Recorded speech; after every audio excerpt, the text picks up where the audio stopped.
Parce que nous cherchons un partenaire en chair et en os dans le monde visible, nous oublions souvent qu'il y a aussi des enjeux spirituels à notre choix.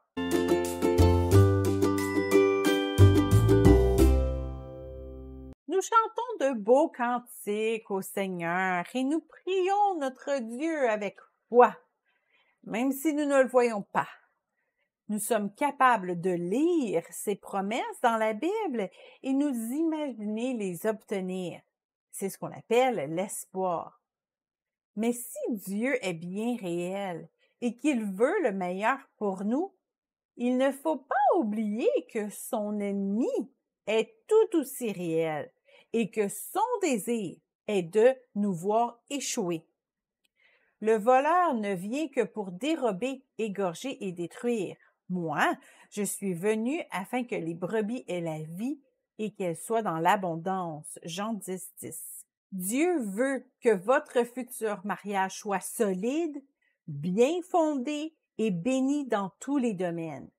Il veut que votre famille soit un modèle de foi, d'amour et de vie pour cette société. Pour ça, il faut bien sûr choisir un bon partenaire qui va partager la même passion pour Christ et la même vision pour bâtir un foyer sur les principes bibliques. L'ennemi sait très bien qu'une telle famille est une menace pour ses plans destructeurs. Alors, que va-t-il faire? Sa stratégie est bien simple, vous empêcher de trouver une personne selon le cœur de Dieu. Ces outils sont simples, mais malheureusement efficaces. Il sait que les célibataires sont parfois découragés de ne pas trouver personne. Alors, il n'a qu'à vous souffler d'autres mensonges pour vous écraser totalement. Il a l'expérience, il est le père du mensonge, comme le dit Jean 8, 44. Quand vos pensées vous dépriment, réalisez qu'elles ne viennent pas de Dieu. Elles sont peut-être le fruit de votre propre raisonnement, mais elles peuvent aussi venir de l'ennemi. Ne les acceptez pas.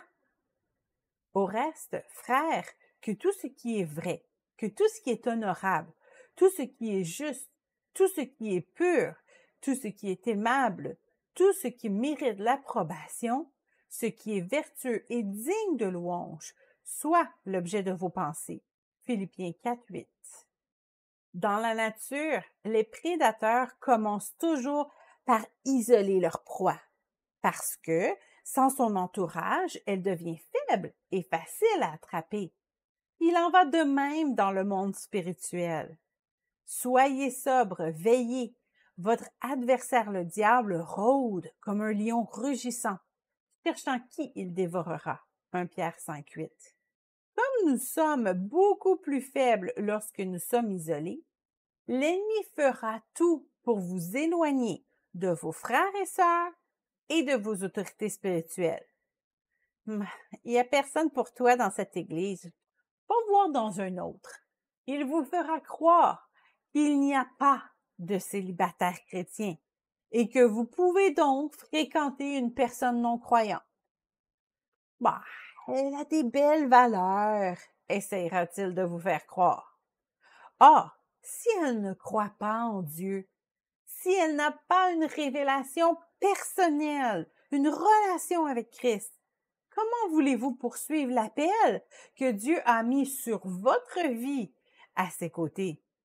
Il y a plusieurs raisons logiques pour ne pas fréquenter une personne non sauvée, mais il y a aussi des raisons spirituelles à considérer. Dieu ne vous a pas sauvé pour vous donner une bonne vie sur terre, mais pour étendre son royaume. Vous avez des talents précis à mettre à sa disposition. Des personnes qui ont besoin de votre témoignage pour donner leur vie à Christ. L'ennemi sait que vos bénédictions se retrouvent dans le chemin étroit, comme le dit Matthieu 7, 13 et 14. Et il fera tout pour vous en faire sortir. Alors ne soyez pas naïfs.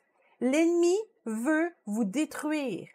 et il peut utiliser votre désir de vous marier pour vous éloigner de Dieu. Bon, d'accord, nous avons un ennemi qui nous fait la guerre. On fait quoi maintenant? Eh bien, vous défendre.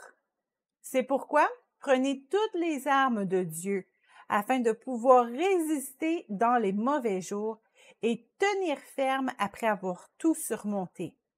Tenez donc ferme, ayez à vos reins la vérité pour ceinture, revêtez la cuirasse de la justice, mettez pour chaussure à vos pieds le zèle que donne l'évangile de paix.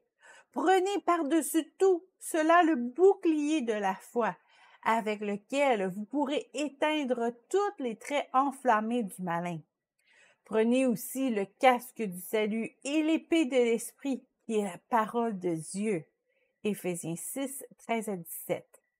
Vous avez ici une liste de chaque arme pour chaque partie de votre célibat.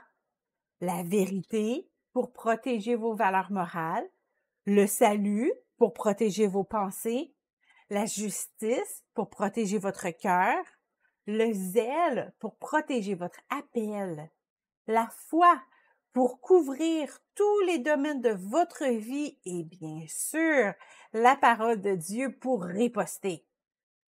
Parce que la meilleure arme, c'est encore l'offensive. Nous ne parlons pas ici d'aller attaquer directement l'ennemi, mais de vous lancer avec passion dans l'appel que Dieu a mis sur votre vie. Jésus est votre meilleure arme. Vivez collé sur son cœur, constamment dans sa présence. Prenez des temps de louange et d'adoration. C'est le point faible de notre adversaire. Et en élevant le nom de Jésus, en plaçant Dieu sur le trône de votre cœur, votre perspective changera et vous réaliserez que vous êtes dans l'équipe gagnante. En suivant cette directive, vous ne pouvez qu'être béni et heureux.